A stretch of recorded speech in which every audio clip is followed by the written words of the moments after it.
they don't want to be in the news. They don't want people to talk about them. They don't want to be anywhere on the radar. Why not?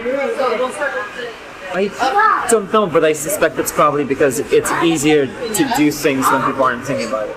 And when Serge was asked about insider trading and if Larry Fink recently sold $100 million in BlackRock shares, here is what he said.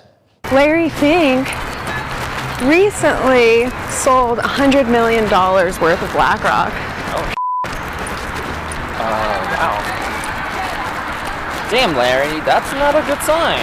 The people who trade and make money, they do this the moment the information is out.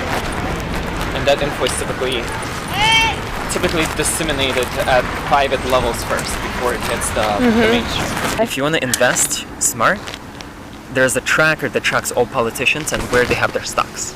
Preemptively, if we think the stock price is going to tank, we're going to sell so that we sell it high, it tanks, and we buy back. And we didn't make, but we preserved a few mil. But perhaps the most remarkable and profound comment by the BlackRock recruiter is the suggestion that nobody is going to care about what he is saying here or confessing here. Because as he says, quote, normal people don't give a shit. You're like an undercover reporter. Really?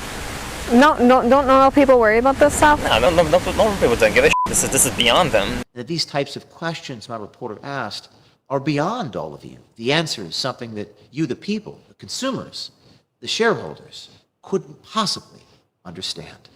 It's been said that it's easier to fool a man than to convince him he's been fooled.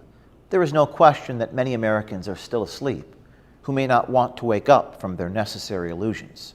But we hope and believe by showing these tapes of this BlackRock gatekeeper speaking so plainly on so many topics that not only we wake up people, but also inspire others to come forward on institutions like BlackRock.